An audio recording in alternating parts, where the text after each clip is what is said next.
ঢাকার তেজগাঁও শিল্প এলাকায় জমজমাটভাবে শুরু হয়েছে মধু মেলা 2025। বাংলাদেশ ক্ষুদ্র ও কুটির শিল্প কর্পোরেশনের আয়োজনে প্রতি বছরের মতো এবারও বসেছে এই অনন্য আয়োজন। দেশের নানা প্রান্ত থেকে আসা মৌচাষীরা এনেছেন তাদের সংগ্রহ করা খাঁটি মধু। আমাদের একেবারেই ন্যাচারাল সুন্দরবনের প্রাকৃতিক চাকের মধু আছে। মধুটা সারা বাংলাদেশে, সারা দেশে, সারা পৃথিবীতে চলতেছে। আবার নতুন করে 10টা বাক্সা দিয়ে শুরু করেছি, এখন 30টা বাক্স হয়েছে।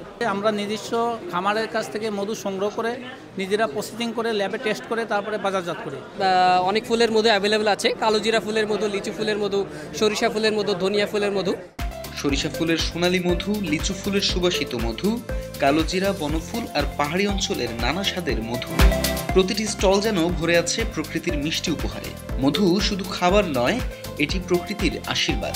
প্রাচীন আয়ুর্বেদ থেকে আধুনিক চিকিৎসা, সবখানেই মধুকে বলা হয় রোগ প্রতিরোধ আর সুস্থ জীবনের সঙ্গী। প্রতি বছরের ন্যায় যদি এভাবে একটা আয়োজন করে, মানুষের সামনে যদি আমাদের যে পণ্যগুলোকে প্রদর্শনের সুযোগ করে দেয়, আমরা অল্প খরচের ভিতরে একটা ভালো ব্র্যান্ডিং মানুষের কাছে তুলে ধরতে পারতেছি।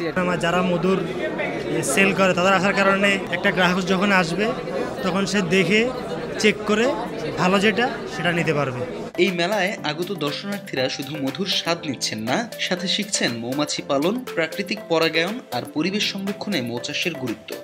শিশু থেকে বয়স্ক সবাই মেতে উঠেছেন মেলার উৎসবমুখর পরিবেশে। বিশেষজ্ঞদের মতে মৌচাষ শুধু মধুই দেয় না, এটি কৃষি উৎপাদন বাড়াতেও বড় ভূমিকা রাখে। আয়োজকদের প্রত্যাশা, এ ধরনের মেলার মাধ্যমে দেশীয় মধুর বাজার হবে আরো সমৃদ্ধ আর তরুণ প্রজন্ম আগ্রহী হবে মৌচাষে।